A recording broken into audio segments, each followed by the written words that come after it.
This is the story of the one. As head of maintenance at a concert hall, he knows the show must always go on. That's why he works behind the scenes, ensuring every light is working, the HVAC is humming, and his facility shines. With Grainger's supplies and solutions for every challenge he faces, plus 24/7 customer support, his venue never misses a beat. Call quickgrainger.com or just stop by. Grainger, for the ones who get it done. It's Pro Savings Days at Lowe's. Get up to 35% off select major appliances and save an additional $1,000 when you buy 4 select LG major appliances. Plus, get a free DeWalt 20-volt max 5 amp-hour battery when you buy a select DeWalt 20-volt max tool. Get the job done for less at Lowe's. We help. You save. Valid through 9/26. Selection varies by location. While supplies last. See Associate or Lowe's.com for more details and qualifying items.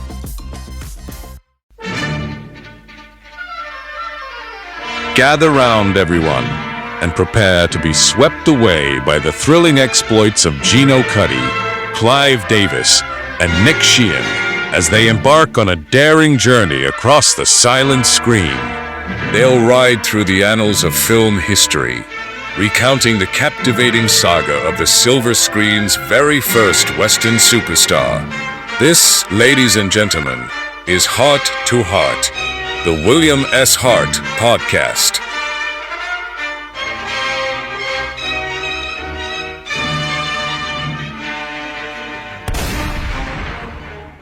Hello and welcome to episode number 4 of Heart to Heart, the William S. Hart Podcast.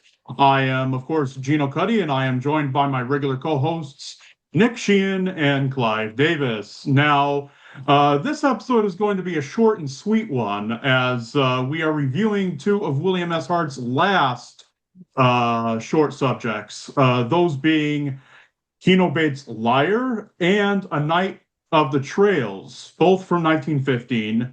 And I think it's best that we did this because before the show we were all talking, and it seems that we've all been living something resembling a hectic life as of late. So I think this will be a bit of a reprieve for everybody, and hopefully some well-deserved and well-needed escapism from some rather tragic news that we've had to endure as of late, both here in America and beyond.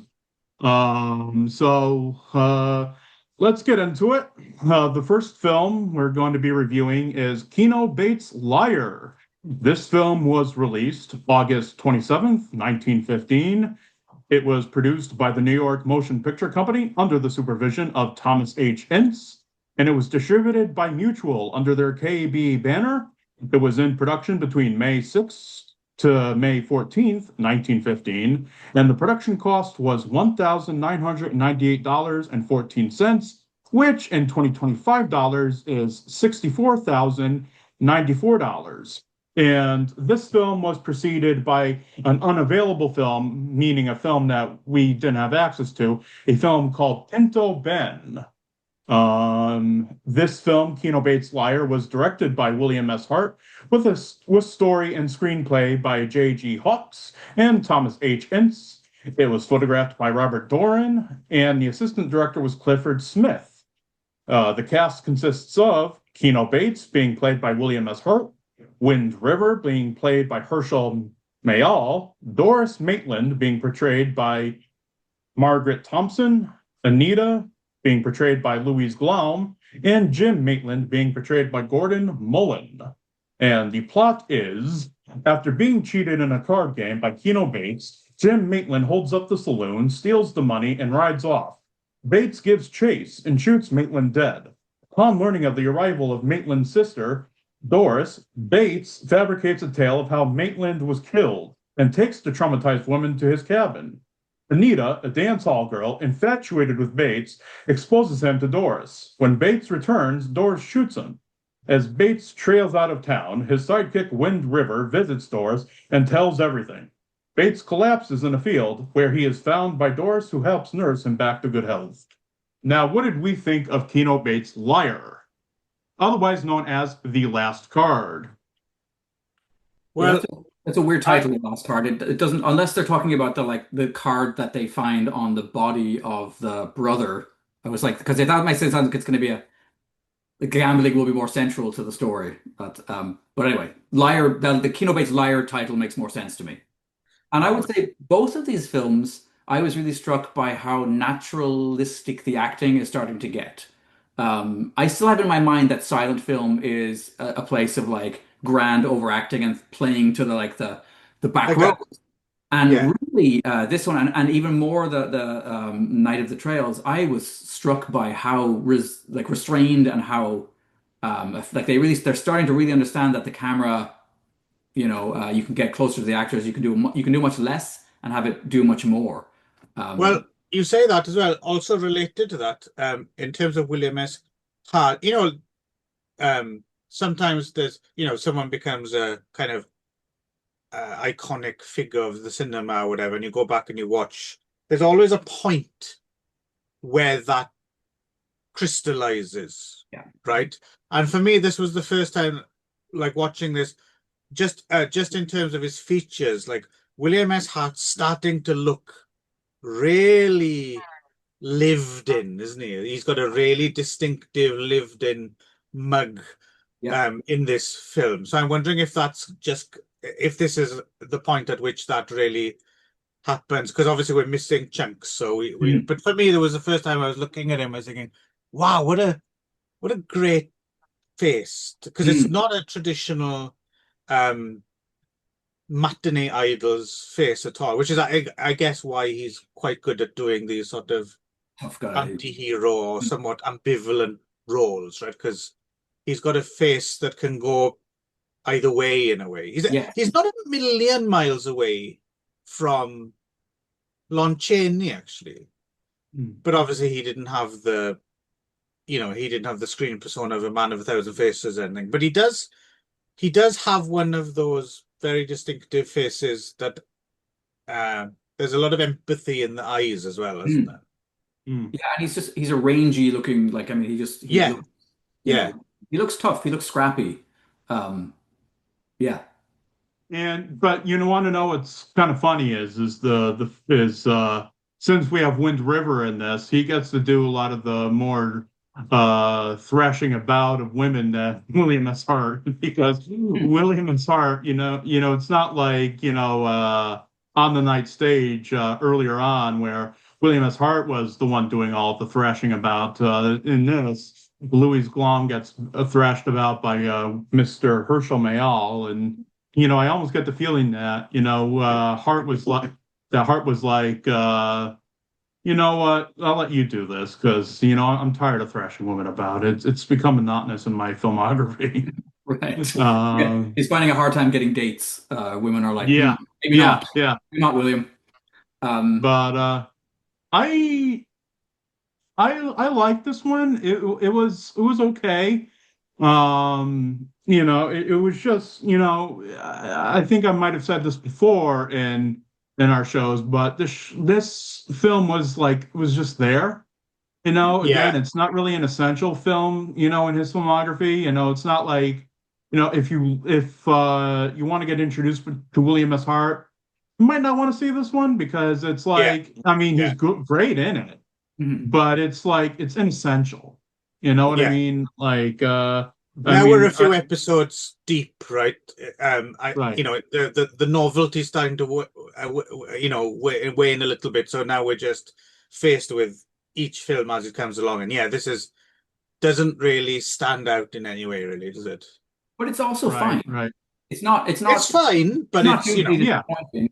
I mean, it's interesting. In some ways, the actual, like the concept is unintentionally funny only in that like basically there's this massive lie at the center, right? So they have, William S. Hart's character, Keno Bates, has killed this girl's brother. The girl isn't innocent, right? She's not like, I mean, the brother was maybe a near to well, but she's apparently a good person.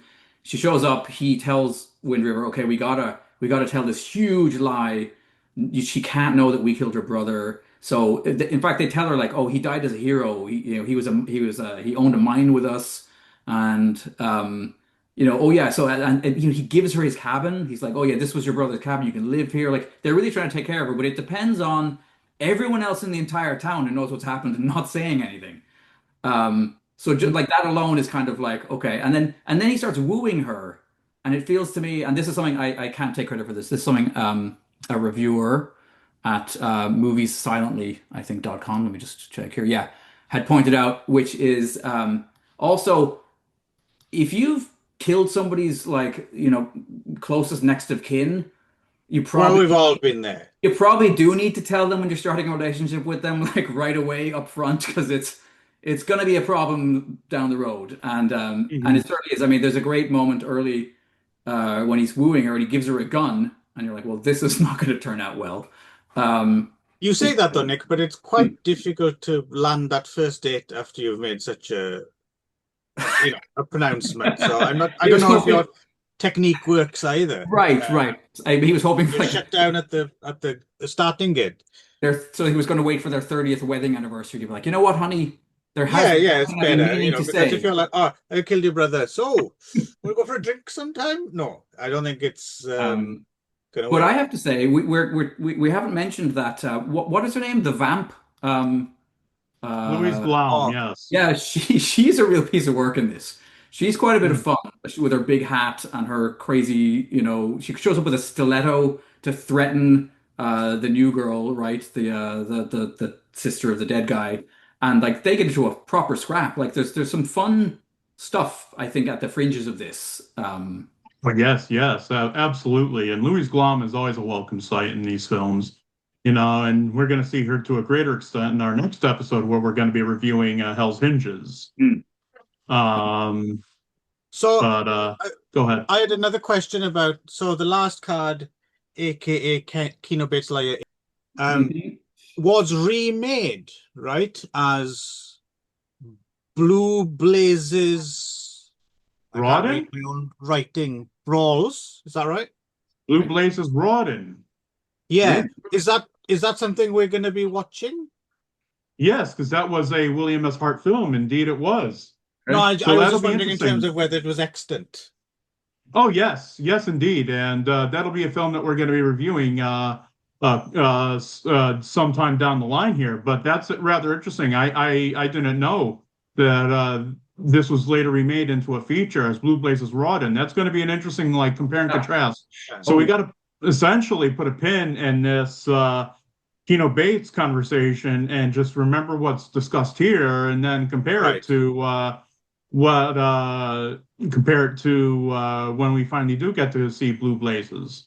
That's Hmm. at least according to the IMDb. I mean, that's not Mhm. necessarily true. Sometimes they're wrong, but But we'll look out for it. When we watch it, we'll definitely see if we can see any DNA from the short in the feature for sure. right. Hmm. Mhm. Um, yeah, as I said, I don't know if I have much else to say, but as I said, I thought all the actors were, I think, firing on all cylinders. It's probably just it's let down by it's not the most engaging story compared to some of the other stories we've Yes, seen. but they were churning Mhm. them out, right? So Right. not everyone can be a winner, right? All right, now we're on to our second film, which is A Night of the Trails, which was released August 20th, 1915, was produced by the New York Motion Picture Company under the supervision of Thomas H. Ince and distributed by Mutual under their KAB banner. It was in production between May 17th and May 26th, 1915, and is also known as Prowlers of the Plains. It was directed by William S. Hart with a story and screenplay by Richard V. Spencer and Thomas H. Ince, and was photographed by Robert Doran. The cast consists of Jim Treen being played by William S. Hart, Molly Stewart being portrayed by Leona Hutton, and Bill Carey being portrayed by Frank Borzage. And the plot of this film is Jim Treen and Molly Stewart are set to be married. However, Molly discovers her fiance's dark secret when tidying his cabin. That secret being that he is a bandit who has been robbing stages. Molly breaks off the engagement. However, now reformed, Treen returns his ill-gotten gains to the sheriff. Unfortunately, corrupt Bill Carey sets his sights on Molly, and she agrees to marry him and gives him her life savings on the day of the wedding. Carey flees with the money. Treen is informed and pursues the crook. Treen returns the money to Molly and is forgiven. So, what did we think of A Night of the Trails, also known as Prowlers of the Plains? I like this one a lot, actually. I Yeah. think this is a really good example of the of his like good bad man or bad good man thing. I Yes. think this is a really top-notch example. And as I said, this is the one where the subtlety of the acting really started to strike me. I really thought that Leona Hutton was very, very good. I thought like she really she seemed attractive and warm and just naturalistic in her acting, and her interplay with William S. Hart was like again for a silent movie was I thought was really really good. And then and hang on, so maybe before we talk about the short too much more, I want to say so these are the last of the shorts. Is this because in general like dramatic shorts were starting to kind of like they were just giving away. People were not as interested in seeing short, like they were okay with comedy being in short, but they wanted their drama to be closer to feature length, or like, do we know why? Well, I think it was because William S. Hart was just getting to be so popular as an actor, and that people wanted to see him in more features, and so it was eventually decided that they do away with the short vehicles. Okay. And then You Frank, can feel it kind of stretching at the edges as well, right? Because it does have an extended chase and a shootout and stuff like that. You can feel as if they're wanting to stretch their limbs a little bit more, right? And this is definitely an improvement on Keno Bates. Like they've similarly kind of, secrets suddenly discovered in a cabin Mhm. films, right? But this is this for me anyway is much more satisfying than the other one. This, felt like a bit of a more of a meal. Mm. So Frank Borzage, all right. Mm, This is the person who is the wins the first ever Best Director award at yes. the Academy Awards, right? Yes. Yeah. He's good. I mean, he's I guess obviously he seems to I didn't really know about him before we watched this, and then it caused me to dig in a little bit. But yeah, it seems like he had quite a lengthy Yeah. I resume as feel he's an one actor. of those once revered directors whose slightly name has slightly been lost Mhm. other than vintage film enthusiasts, right? But his name's not necessarily in the conversation anymore. And I can't say I'm overly familiar with I know I've seen a few of his films. Um, but yeah, no, I think back in the day he would have been a maybe not at this point. I think maybe he's only just starting to direct. I I don't know think how, that's my understanding. I think this is yeah, the I don't beginning. know how well known he was as an actor, but But he's good. We talked maybe last episode about bounders and cads, and mm, he's he's I'm going to go both. he and I'm going to go one. So he's a rotter. He's a wrong un, yeah, he certainly Yeah. is. Yeah. He's I mean he's great. He steals everything from this poor woman. Like like literally down to her last 2 cents. Yeah. He no yeah. So it's interesting because this is fascinating to me because it begins with William S. Hart as Jim Treen, and he's a I think road agent. That's a fascinating term to me as well. That shows up sometimes as like for bandit. Like it's so much more like I don't know euphemistic. Like Dignified term, yeah. yeah, like he's a road agent. That sounds fine, but then you're like, no, that's a guy who sticks a gun Yes. in people's faces and takes He's their like, money. yeah, it's like calling a thief like a fund manager or something. Exactly. Yes. So yeah, so he's a road agent, right? And yes, his girlfriend, who he seems to be great, she works at the OK restaurant, which I quite like as well. Every time that came up, I Mm. was like, it's fine. I mean, it's not great. Round the cover, round the It's a corner good from the point, actually, yeah. yeah. It's all right. But It's like what anyway, my so mom yeah, would say every time she eats something that she didn't cook herself. She'd be like, it's all right. It's okay. it's The okay okay. restaurant. Oh. So yeah, she works at the OK restaurant, and yeah, we see some great scenes at the beginning of her kind of interacting with William S. Hart. It's very kind of sweet, and then of course yeah, she finds the money. She realizes, oh my God, I'm involved with She a knows bandit. now where her engagement ring came from.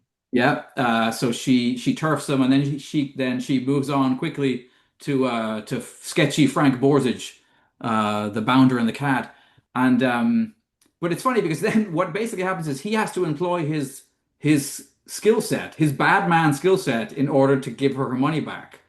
And it's obviously like, so there's this feeling in some of these William S. Hart films, like he's reformed, kind of. Like they end with him Yes. like you're like, yeah, he's sort of a good guy now, but like he's perfectly still willing to kick ass when he has to, right? Mm, mm. Yeah, there's some sort of like moral ambiguity there because it's like, still at the end of the day, this guy is like a bandit or a con man or something, and you know, it is weird, to sort of employ that as some sort of a heroic vessel, if you will. It's like, oh. It's like what if the Justice League or whatever was comprised purely of con men, thieves, and cat burglars? You know what I Yeah. mean? It would be totally a different ball game. Hmm. And actually, this movie has apparently, I was reading, one of the very first scenes ever in a Western of somebody pulling their own wanted poster off of something and like laughing at it, which is like so Yes. ubiquitous, after this. But apparently, this might be the first time that scene has ever been shown in a film. Mm, mm. So this is an interesting rabbit hole. I just got sent down. You mentioned the OK, and I thought, yeah, that's. But then I was thinking, well, I was wondering about that because you got the obviously the OK Corral, Corral, yeah. right? And I was wondering, and history.net, I was looking around here. I'd never thought of it before that this might actually be where the term OK, as we use it nowadays, actually stems from. And apparently, in terms um of the OK Corral, um, it's some guy, a politician, I guess a Tombstone politician, um, whose hometown was Old Kinderhook, Okay, that's or where the O and K or comes and from. then somehow that got shot into OK. So, yeah, so it might actually be a direct reference to OK Corral, and that phrase, ah, that's okay, or hasn't necessarily been around as long as you might think. Hmm. That's kind I've of interesting. I've actually been there. OK Several Corral. Yes, several years back, my father-in-law took me and my wife and my mother-in-law to Tombstone in Arizona. They, for a while, had a house down in Phoenix, and we went to a bunch of different places. But that was one of my places. I was like, if we can we please go to Tombstone? And they have like the Boot Hill is still there, and they've got Right, like these old graves there that have like things just like two Chinamen like written on the right, grave, like just like right. very like blunt, like old West kind of things. And it's an amazing experience to be able to go. And they got all Yeah. these old photographs on the walls, and From yeah, what I understand, there's not much to it. The OK Corral is just like a hemmed in little kind of space, right? It's not like yes. there's But they nothing. do like they do in Japan, like if you go to like the Toei Uzumasa, or there's like in Nikko there's like a ninja theme park, right? And they actually have live actors, you Yeah, know, yeah. they do that there too. So you can go and like you'll see dudes firing pistols at each other and kind of recreating, and it's yeah. I like that stuff. So that's a good time for me. Nice. So if you have a chance, definitely worth going over there and checking it And out. is there an OK restaurant? I bet there was. I did. I don't remember, but um, yeah. What else did I want to? Well, anyway, anyone have anything to say while I marshal my thoughts here about? I feel like there was one or two other things I wanted to say. Clive, you were a bit quieter. You went down that whole trying to figure out the meaning of Yeah, no, open. no. Well, like I said, I straight out the gate, I kind of, my thoughts were just more than anything else. Yeah, you could tell that they were trying to do a little bit more, and yeah, it just seems like a grander production. It seems as if they're really flexing their muscles and kind of, it had good production values and it zipped along. And yeah, it was just, if you have to compare the, I don't know if you deliberately paired the two Geno because they were thematically similar, or if that was just that happenstance because they were the two, like, chronologically that survived, that Yes. lay next to each other. But they are an interesting comparison in that way, and this certainly is the superior. Like you were saying, you can skip the other one. I was saying, but you should probably watch this one. Mm. Right, right. Yeah, this was a pretty good film, and I think I mean I have to go and do a little bit more digging. But as far as the last commercially available short subject that he made that we have access to, he went out with a bang with this one. Mm. I mean, I will say that, there was something I think we glossed over in the last film where something that actually kind of surprised me on this go on that watch around is the fact that we actually see blood on William S. Hart. You're like, towards the Mm. end when he collapses in the field and he opens up his shirt and you see the blood stain on his shirt from being shot by Molly. And there's more risks being taken in these films the more we go on. Mm. And the Frank Borzage character in this film, being such a rather dislikable character. I mean, of course, every film needs a villain, but you know like he's really a dislikable character. Yeah. And I mean, right from the get-go, we know who this guy is, and there is that old thing about every time you see a guy in a mustache in an old movie, he's up to no good, you know. Twirling, And that's twirling his certainly employed mustache. here. Yes, yes, the old Snidely Whiplash trope. Mm. But I really like this one. I did like Leona Hutton, as you had said before, and I think these two films that we watched tonight were all right. This certainly was the winner of the two. And you are starting to see the tides turn a little bit. As far as the filmmaking techniques, I liked how the camera kept following him as he was galloping his horse and chasing Frank Borzage's stagecoach, and everything else. And you got to see the train and everything else. This is really more or less looking towards the future, really. So Hmm. here's a question that this came up again in a review I was reading of this from the same movie Silently, where the reviewer, I'm sorry, I don't know that person's name. I'll try to find out for next time, but was mentioned that he felt that these films were really highly influential on the earliest John Ford westerns. That John Ford's earliest westerns, he said, were like, and I quote, basically William S. Hart films with the serial numbers like rubbed off, basically. The good bad man, he just wholesale lifted the idea for his first. He specifically mentioned um, Straight Shooting, which I think is his first film. Yes, yes, indeed. Well, that's because, Harry Carey Sr. was, playing sort of a similar character around that time called Cheyenne Harry. There was the Cheyenne Harry series of films that actually went well into the sound era. And so, yeah, Harry Carey Sr. was indeed a contemporary of William S. Hart, uh, with, I think, Hart being more or less the predecessor of, Mm. of, of that. And yeah, I could definitely see that argument because straight shooting is, what you had described it as, the good bad man thing, and with Cheyenne Harry being played by Harry Carey Sr. So yeah, I definitely could see that comparison. Clive, I don't know if you've Mm. seen much of the. I have actually seen. I've kind of seen Stagecoach on. I haven't seen the earliest John Fords, so I don't. Yeah. Well, yeah, it's interesting, isn't it? Because, like we were talking earlier about Frank Bozage's name maybe being slightly, like, yeah, the further back you go, the pre-30s, there's this whole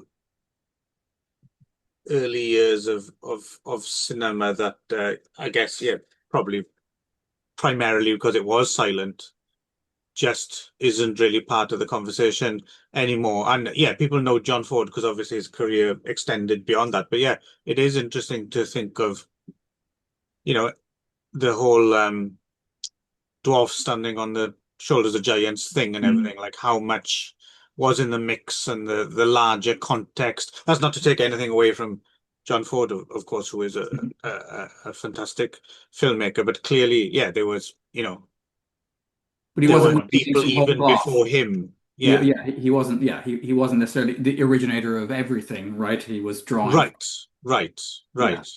And you go back and yeah, even some early like he's maybe the name has been tarnished a bit for some people over the ages, but W.D. Griffith's stuff from around the same time as well. It's you know game changing. Right. Very long though. Well, I know some of his is it by Indian Post, I think it's called, one of his westerns from around this period is he did short stuff as well, Okay. and you watch stuff like that and it's very dynamic, and Okay. certainly I that should. stuff would have influenced John Okay. Ford. Hmm. Anyway, Okay. yeah, I saw, another two down, Hmm. and where is it features all the way now, is it? Yeah, it's features pretty much all the way. But there's a caveat to that there are some features that only survive as shortened like Hmm. shorter Ah, films, like and some of them only survive in like recreations or fragments or such. So we're gonna have to be dealing with that, and we're gonna have to like put the pieces Oh. together as far as plot synopses and everything. So sort of like a disclaimer here, there are going to be some films we're going to be discussing in this project, folks, that it's going to be more or less left up to conjecture and reading contemporary reviews of the time. Like there's one film that he did called Riddle Gone that had Lon Chaney Sr. in it, and William S. Hart and Lon Chaney Sr. together in a film, but sadly it only survives in a fragment. So we're gonna have to, deduce, what kind of a film that was. And luckily, I have the Diane Kaiser-Kozarski book, which, as I mentioned numerous times before, is woefully out of print Hmm. and should be reintroduced because it is such a great, piece of research material. So I'll probably be relying on that for like plot and contemporary reviews, and I'll do some rooting around online, as I'm sure you two gents will, for that. But I'm not going to say it's necessarily smooth sailing from here, but it's a lot less bumpy than it has been. I will say that. These two, actually, one last thing to say about these two prints were actually quite clear. I Mhm. found like they had suffered less damage than some of the other prints we've watched so far. So I think they were they held up well. Like it didn't They get in the both way came from completely. my Grapevine video collection, and I again want to give a big tip of the hat to Jack and Jason Hardy over at Grapevine Video for preserving these treasures that otherwise wouldn't, be given the time of day. Them and Alpha Video and outfits like Sinister Cinema as well. I have to mention Greg Luce's Sinister Cinema. Just preserving these silent westerns when nobody else is really. You just, even if the print quality is, I mean, of course, these two films were really good print quality, but the print quality isn't always going to be this great. But even so, I think it's worth, giving a big tip of the hat to those companies that I just mentioned, because at least they're releasing the material instead of keeping it locked away in some dusty vault somewhere because, oh, nobody's interested in this stuff anymore. There still is a market for these films, and I do believe that hopefully with the work that we're doing and the work I'm doing outside of this podcast, that hopefully that tide will turn. But only time will tell on that one. Mhm. So, have we all said our piece on the two short films that we reviewed tonight? I think so. Yeah, I think so. I'm gonna add this one so far to my list of my short list. I know we're early in the project, but my short list of ones that I would recommend people see. I think Night of the Trails is a pretty good um, example of the whole bad man goes Night good of the Trail, singular. trail. Okay, yeah, or a night of the Or, trail. well, the original title was The Night of the Trails, but the reissued title was Ah, just Night of the Trail. Because we okay. actually watched the reissue print from Ah, TriStone okay. Pictures from 1923.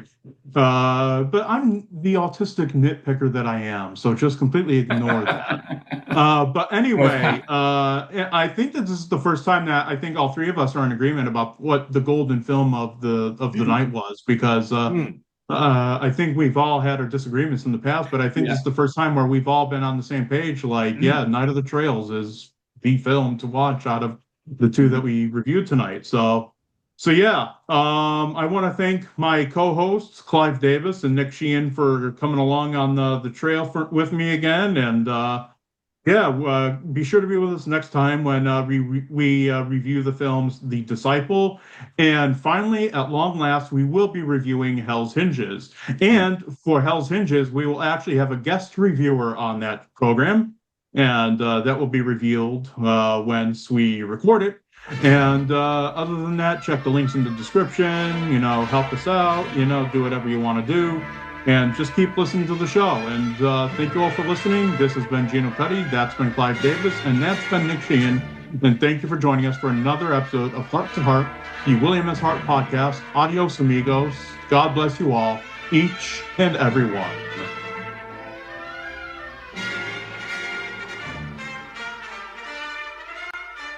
This has been a Gino Cuddy podcast production.